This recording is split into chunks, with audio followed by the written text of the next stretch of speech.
안녕하세요, 와이시리뷰입니다. 요즘 태블릿에서는 좀 더 생산적인 작업 활동을 위해 전용 키보드 도구를 사용한 제품들이 출시하는 것을 볼 수 있는데요. 물론 이런 제품들이 요즘 나오는 것이 아니라 플래그십 제품들은 이미 몇 년 전부터 전용 키보드 도구 케이스를 출시했지만 키보드 케이스 하나가 웬만한 태블릿 하나 살 가격 수준이기 때문에 쉽게 접근하기가 어려웠습니다.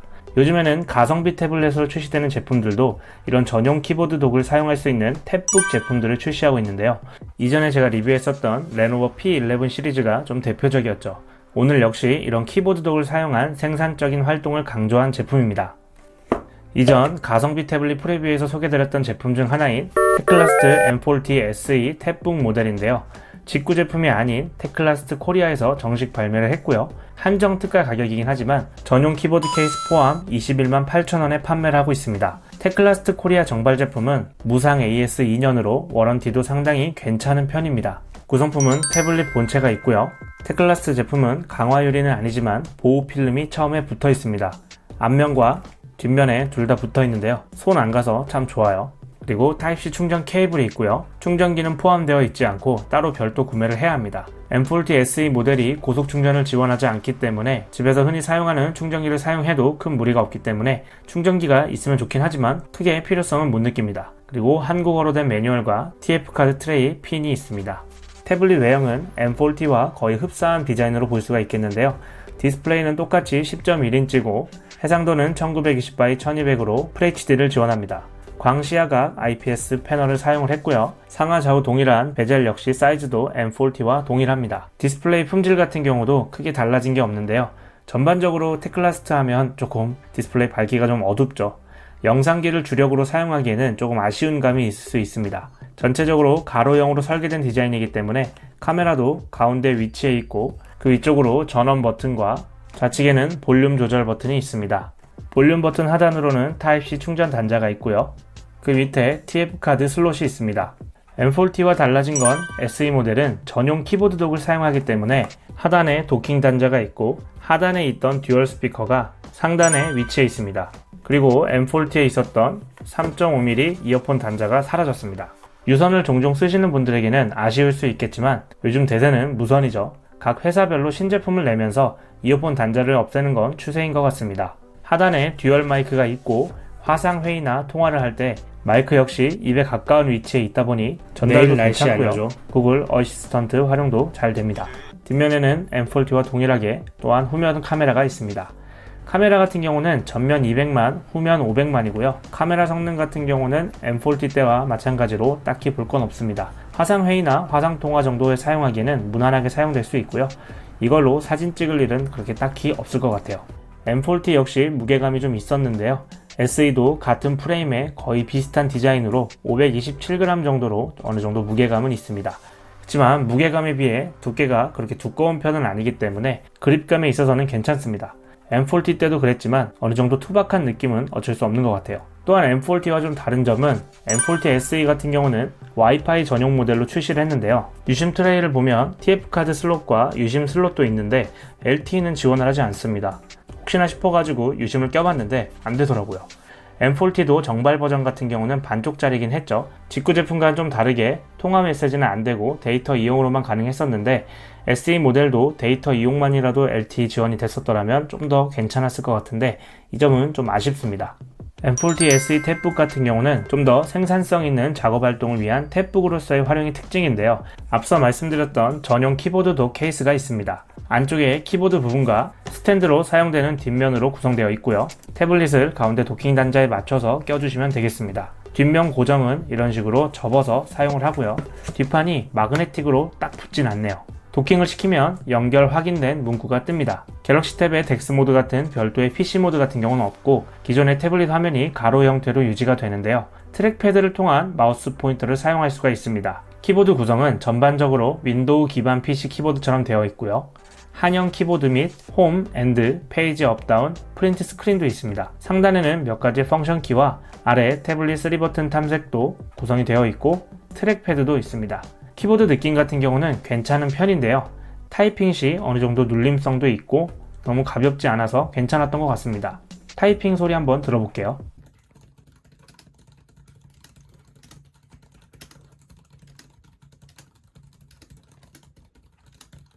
키보드 케이스가 10.1인치에 맞춰지다 보니 좀 작게 느껴질 수 있는데요. 저도 남자치고 손이 작은 편이 아니기 때문에 그렇게 생각해도 타이핑 하는 데 있어서는 그렇게 걸리적거리거나 불편한 정도는 아니었습니다. 감안하고 사용할 만한 사이즈였고요. 트랙패드 같은 경우는 터치 및 클릭도 가능합니다. 클릭은 아래 버튼을 이렇게 눌러서 사용을 할 수가 있는데요.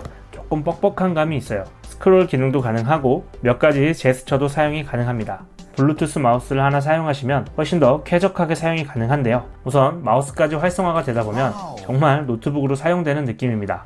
일반 PC창을 컨트롤하는 느낌이고 휠을 통한 화면 전환, 그리고 앱에 따라 약간의 먹통이었었던 트랙패드와는 다르게 제한 없이 마우스 포인터가 잘 움직입니다. 게임 같은 경우 리니지 같은 걸 할 때도 마우스를 실행하면 그냥 컴에서 게임하는 느낌이 들어요. 터치와 마우스를 동시에 사용할 수 있기 때문에 탭북 용도로 사용되기에 괜찮은 것 같습니다. 무엇보다 10.1인치의 장점은 MS 오피스를 무료로 사용할 수 있다는 점이죠. 엑셀이나 파워포인트, 워드 등을 사용해서 오피스용으로 사용할 수 있고 간단한 문서 작업 시에 사용되기에는 키보드 케이스와 마우스의 활용이 아주 괜찮았던 것 같습니다. 저 같은 경우 대본 작성 시 워드나 메모장을 종종 사용하고 가끔 엑셀을 사용을 하는데요. 엑셀 창도 A부터 N까지 이 정도면 꽤 넓게 사용 가능하죠. 또한 화면 분할이 되기 때문에 멀티태스킹을 통해서 한쪽에는 영상을 틀어놓고 한쪽에서는 작업을 하는 것도 괜찮습니다. 확실히 오피스나 작업 생산성에 있어서 초점이 맞춰진 탭북이기 때문에 노트북 대용 간단한 작업 및 오피스나 학업용으로 괜찮게 사용되는 것 같습니다. 스펙을 한번 간단히 살펴보면 AP는 유니속 T610, GPU는 말리 G51을 사용합니다. 긱벤치 수치고요. M40에 비해 AP는 다운그레이가 됐습니다. 그렇지만 긱벤치 수치도 그렇고 속도 차이가 엄청 체감될 만큼 차이나는 수준은 아니더라고요. 웹서핑 시에도 빠릿하게 사용이 가능했고 네이버도 앱으로 사용 시에 버벅이지 않고 잘 넘어가고 페이지 뜨는 속도나 넘어가는 것도 준수한 편이었습니다. 게임 역시 M40에서 실행되는 웬만한 게임들은 다 실행이 되긴 하지만 고사양 게임에서는 역시 옵션은 좀 타협을 봐야 합니다. 아스팔트 9 같은 경우는 스냅 661을 사용하는 레노버 P11 제품보다 끊김없이 원활합니다. 게임 테스트는 제가 좀 더 뒷부분에 다루도록 할게요. 램은 4기가, 스토리지는 128기가고 추가 128기가 TF카드 확장 가능합니다. 게임과 앱 설치로만 사용했을 때 128기가 정도면 용량 부족한 것은 없을 것 같습니다. 블루투스는 5.0, 5개 위성 GPS 사용과 듀얼 와이파이를 지원합니다. 내비로 사용 시에는 따로 LTE를 지원하지 않기 때문에 사용에 있어서의 약간의 제한이 좀 있을 수 있습니다. 배터리는 6000mAh로 영상 재생 시 5시간 정도 사용이 가능하고 배터리 효율 역시 M40와 동일해서 조금 아쉬운 편이에요. OS는 안드로이드 10을 사용하고요. 부가적인 기능으로는 다크 모드나 시력 보호 모드가 있고 3버튼 탐색 및 제스처 탐색도 가능합니다. 노크온 기능은 따로 없고 스마트 컨트롤이라고 해서 들어서 태블릿 확인하는 기능이 있습니다.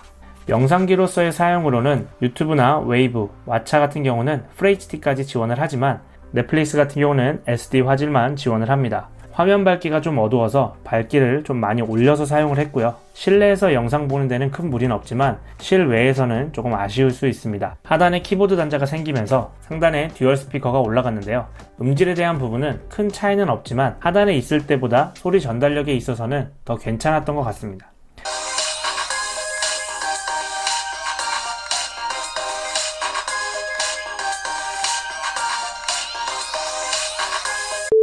게임 캐스트 같은 경우는 쿠키런, 아스팔트2, 배그, 리니지 2M 고사양 순으로 테스트해봤습니다.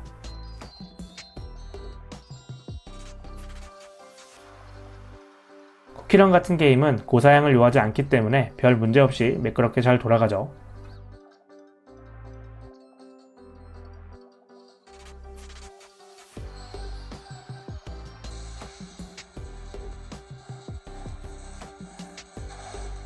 아스팔트2도 전반적으로 매끄러운 편인데요. 아주 살짝 버벅일 때가 있지만 이전 레노버 P11에 비하면 훨씬 더 매끄럽게 잘 되는 편입니다.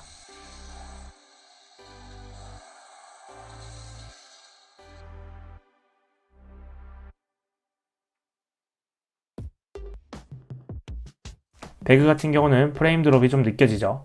고프레임의 HD 화질로 진행을 했는데요.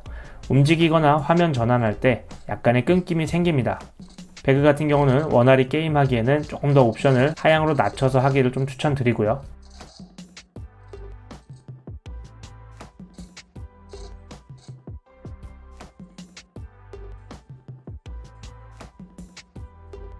리니지 2M 같은 경우 게임은 잘 돌아가는 편이지만 역시 프레임 드롭과 그래픽이 그닥 좋지가 않죠. 오토로 돌려놓게 되면 원체 별로 손댈 게 없다 보니까 플레이하면서 체감적으로 답답하다고 느끼는 건 없지만 그래픽이 좀 아쉽고 끊김은 좀 느껴집니다. M40Y 차이에서 AP와 램의 차이가 게임에서는 느껴지지만 M40 SE 탭북은 전용 키보드 케이스 활용에 좀 더 초점을 맞춰진 탭북 컨셉의 제품이다 보니 이 정도 게임 돌아가는 거면 준수한 편이라고 볼 수 있을 것 같습니다. 플래그십 제품에 비하면 덱스 모드 같은 PC 모드는 없지만 키보드 키감도 괜찮았고 트랙패드도 있고 간단한 문서 작업 및 타이핑하는 데 있어서 큰 무리 없이 사용이 가능했습니다. 또한 MS 오피스를 무료로 사용할 수 있는 점도 하나의 메리트고요. 지금 한정 특가 가격이긴 하지만 키보드 케이스 포함 21만 8천원에 무상 AS 2년 정도라면 메리트 있는 가격이라고 생각합니다. 가성비 괜찮은 전용 키보드 케이스를 사용하는 탭북을 찾고 계신다면 M40 SE를 한번 사용해 보셔도 괜찮을 것 같습니다. 궁금하신 사항은 댓글로 남겨주시고요. 저는 또 다음 리뷰 때 찾아뵙도록 하겠습니다. 감사합니다.